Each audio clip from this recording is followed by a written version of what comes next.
Those of us in the Western world have so much. The people that I met today have so little. We complain, they don't. Complaints from those of us who have had this experience will be few and far between.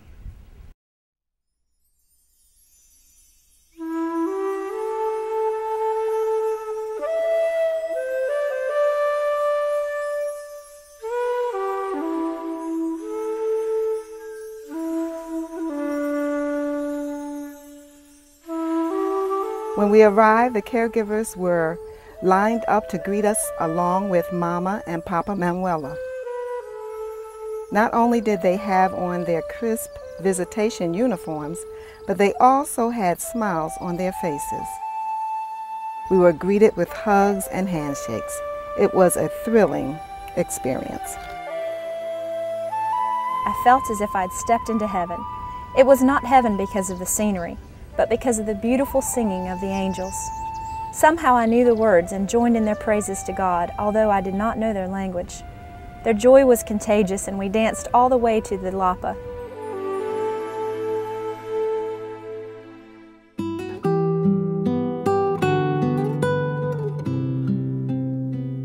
Today was a reality check day for me. I had the opportunity of sitting down with a number of caregivers from Nhlengelo Community Care Project. After listening to each of them telling why they do the ministry of caring for AIDS and TB patients, I was moved to tears. These workers were compassionate about their work and under conviction from the Lord. My heart was moved as I listened to their stories. Each in their own humble way shared the joy of serving those who have been affected by AIDS. When asked, "What do you do?" one of the caregivers responded, "Just simple things. Clean their houses, cook meals, give baths, teach them how to live healthier lives." Yet they are not so simple for the suffering and the dying.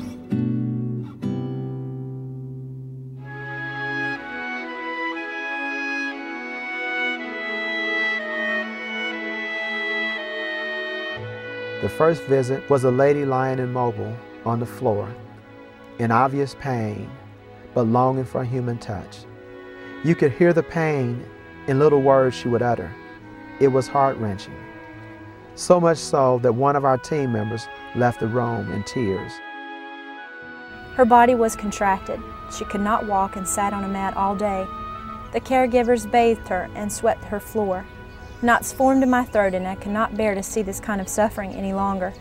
I could not hold back the tears, so I went outside and found two of her relatives sitting under the shade. I sat with them, and they smiled at me in such a way that removed my feelings of hopelessness. It was in that moment that I realized what a difference Hope for Humanity was making in the lives of these precious people. I can't believe the shocking simplicity and the apparent struggle to meet the most basic needs of life. Even without the added stress and difficulty of illness, life seems to be about surviving another day. The caregivers all appear to be dedicated, sincere helpers who love to help others. These volunteers do not impress me as people of means, yet they sacrifice to relieve the suffering of humanity. The caregivers are angels to the sick and are providing a great service. However, what I saw today were people helping the dying to know someone cares. But sickness continues and death is imminent.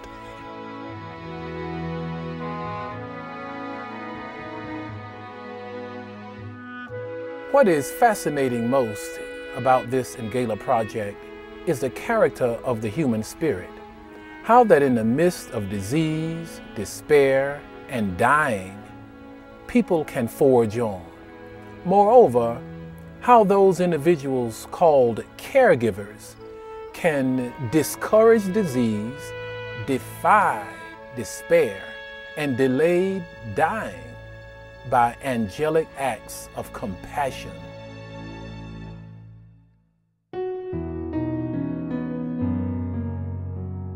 The second home visit included a family with Grandma as client. This lady lay on the floor with a mat and a blanket. Her legs were hurting her, so the caregiver massaged her legs and her back.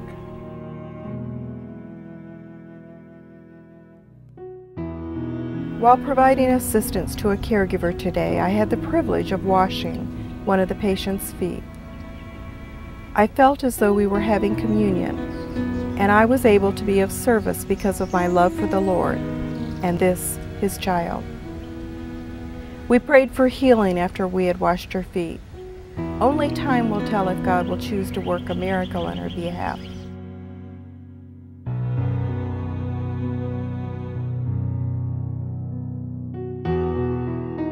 In every case, the countenance of the client was transformed. From pain and frowning and discomfort at the beginning, to relief and peace, even smiling and laughter by the conclusion. These caregivers lived in these communities, knew these families, had earned the obvious respect for their work. I watch Jesus at work today, through the hands, the feet, the backs of these tenaciously gentle caregivers. I was so impressed with the dedication of these ladies. They are truly angels dressed in blue. They did their jobs with such care and love that you knew it was not just a job, but they are sincerely interested in each person they visit. I've been inspired and challenged by the joy and positive spirit of the caregivers. They bring joy and laughter wherever they go, and they set an example of humanitarian aid that alters the entire equation. And on top of everything else, they offer a clear Christian witness focused on hope and endurance. At the end of each visit, I felt that we had done something important that day, something that reflected Jesus' words, "When you've done it unto one of the least of these."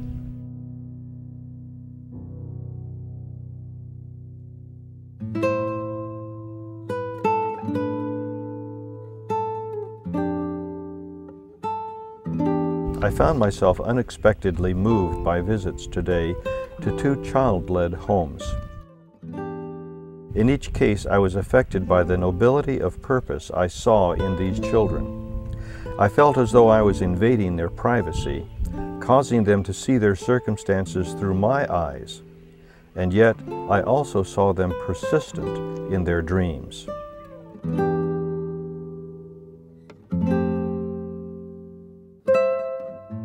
I thought of our children back home and wondered, could they survive in similar circumstances? Looking at these children and the lives they have to deal with every day makes you want the Lord to come even more. Looking forward to the day when there will be no more sorrow or death. I felt as though maybe, perhaps, I missed an important part of my life that taught this level of responsibility, and wondered if I could live as they live without parents.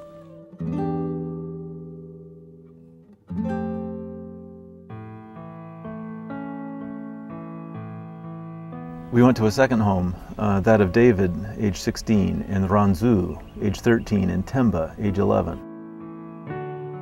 I must admit I felt self-conscious for them, being on display, so to speak, but I also noticed how incredibly resilient and resourceful and strong, almost noble they were.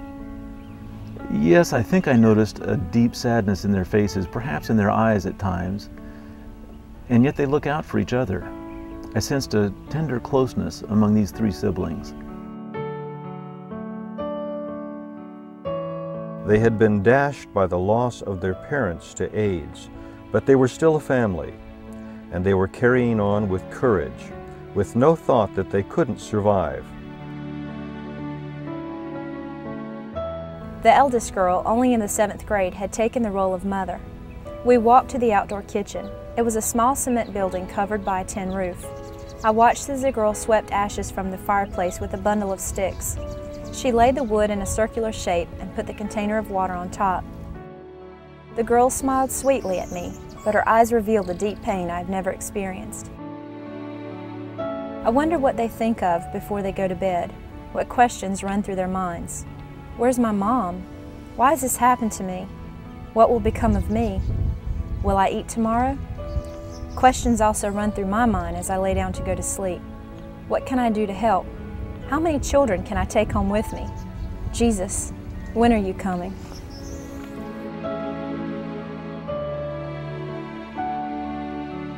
They do everything: cook, wash clothes, clean the house, get food, all of it. I left and shed tears. This is not what young kids are supposed to be doing at their ages. A feeling of hopelessness for them came over me. What can I do to help? How can I make a difference? I asked myself. I want to know what instruction their parents gave them before dying, and how old were they when their parents began teaching them survival skills. I decided to present my question naturally to the head of house, the older brother. "Stick together," the older brother said. "Stick together."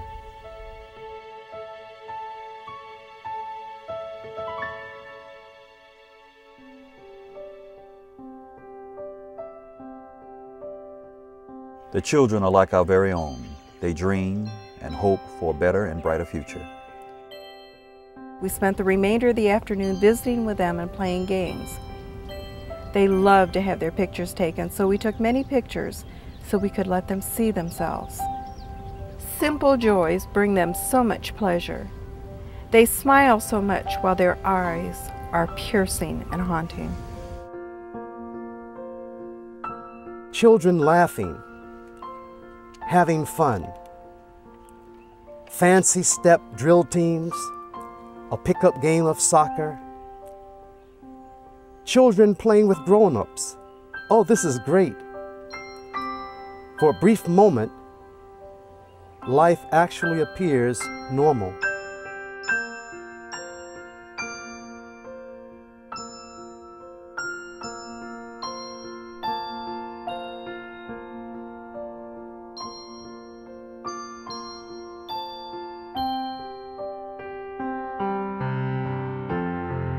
I am amazed at how much these orphans can eat in one meal.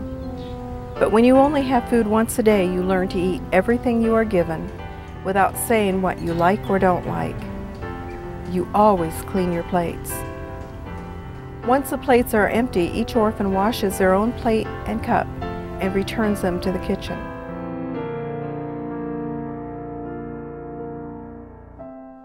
This was a most impressive experience for me to see these parentless children basically subsisting on their own with the life skills given to them by their now deceased parents.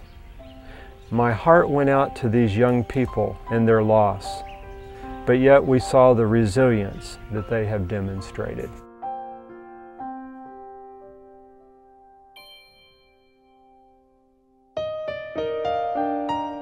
Today, I was very thankful to be able to be a part of the special thank you and recognition for the caregivers of Nhlengelo.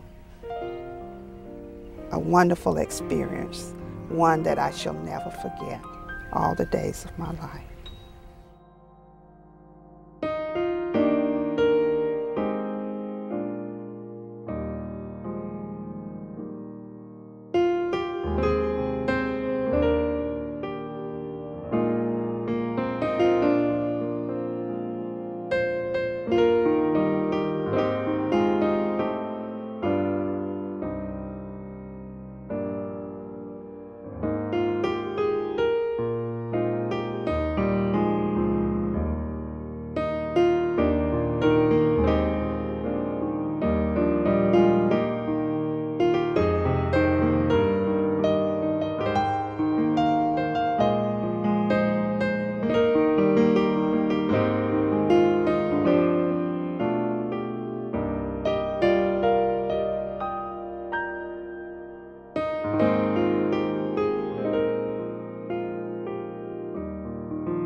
Today, I was privileged to meet some of the great people of the world, caregivers, all of whom it is likely the world will never know because they will not be graced on this world stage. However, to the countless lives that they touch in unselfish service and sacrifice, they mean all the world. The caregivers are angels of mercy. I hope they don't give out or in, because a nation might die if they do.